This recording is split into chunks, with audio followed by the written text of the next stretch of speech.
Դատարանը 2 ամսով կալանավորել է ուժեղ Հայաստան դաշինքի անդամ Ալեքսան Ալեքսանյանին։ Նրան քննչական կոմիտեն մեղադրում է ենթադրաբար բազմաթիվ անձանց նյութապես շահագրգռելու եւ առանձնապես խոշոր չափերով փողերի լվացման համար։ Փաստաբանների խոսքով տեղի ունեցողը ոչ այլ ինչ է, քան քաղաքական հետապնդում։ Մեր վստահորդի արարքում որևէ հանցագործության հատկանիշներ առկա չէ եւ այս ամեն ինչը ուղղակիորեն քաղաքական հետապնդման հերթական դրսևորման ձևերից է։ Բոլորին հայտնի է, որ մեր վստահորդը ուներ շատ մեծ աջակցություն ուժեղ Հայաստան կուսակցությունների դաշինքին եւ այս ձևով փորձում են լրացնել մեր վստահորդին։ Ես կարծում եմ դա օբյեկտիվ չի, իրավաչափ չի եւ օրենքի հետ որևէ կապ եւ առնչություն չունի։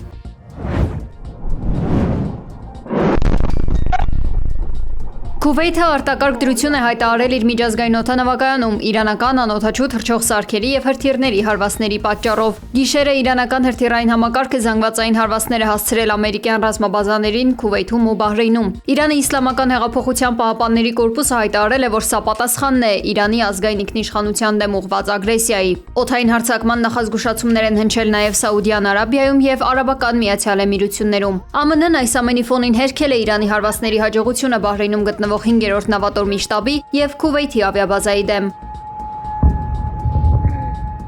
Ավելի ուշ նաև հայտարարվել է, թե Քուվեյթի բազայի դեմ իրանական դրոնների նոր ալիքը նույնպես չի կարողացել խոցել նախատեսված թիրախները։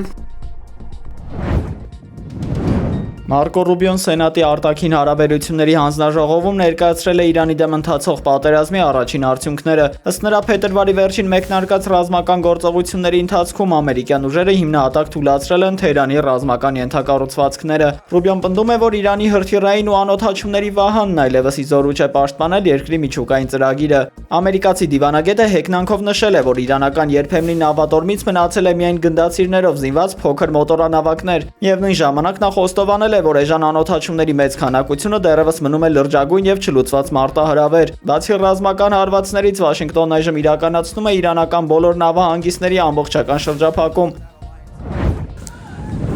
Իսրայելի լիբանանյան ռազմագործողությունը հասել է փակուղային կետի եւ չի արդարացրել նախնական սպասումները։ Հեզբոլլա շարժումը պատերազմի ընթացքում ոչ միայն չի թույլատրել, այլև ցուցադրել է մարտավարական նոր առավելություններ։ Իսրայելական ռազմավարության ձախողման գլխավոր պատճառը դարձել են լիբանանյան օպտիկա մանրաթելային անօդաչու սարքերը։ Մալուխային կառավարման շնորհիվ այս ապարատներն անխոցելի են ռադիոէլեկտրոնային պայքարի միջոցների համար։ Բեյրութի հարավային թաղամասերի ռմբակոծությունը մասնագետները գնահատել են որպես Թել Ավիվի ծրագրերի տապալման անուղղակի խոստովանություն։ Իսրայելի բանակն անակնկալի է եկել նմանատիպ սպառազինության զանգվածային կիրառումից եւ հայտնվել թիրախի կարգավիճակում։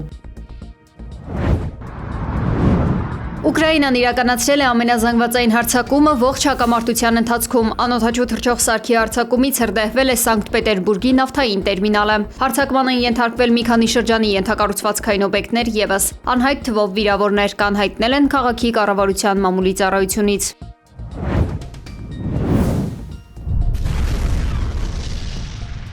Ուկրաինական ԱԹՍ-ն Յենա-Կիևոյում հարձակվել է Մոսկվա-Սիմֆերոպոլ երթուղային ավտոբուսի վրա։ Նախնական տվյալներով զոհվել է 7, վիրավորվել 11 մարդ։ Կադրերում երևում է ուկրաինական կամիկաձե անօդաչու թռչող սարքը, որը միտումնավոր թիրախավորում է քաղաքացիական անձանց տեղափոխող մեքենաները։ Կալիֆոռնիայում անհայտ անձը գրավել է բանկը եւ պատանդ է պահում մարդկանց։ Ըստ ABC News-ի աղբյուրների, ԱՄՆ ոստիկանությունը շրջափակել է տարածքը եւ սկսել բանակցություններ վարել հանցագործի հետ։ Բանակցությունների արդյունքում պատաններից 2-ն արդեն ազատ են արձակվել, իսկ մնացածի առողջական վիճակը լավ է։ Գործի են դրվել բոլոր հնարավոր միջոցները մնացած պատաններին ողջ եւ առողջ ազատելու համար, ասել է քաղաքային ոստիկանապետը։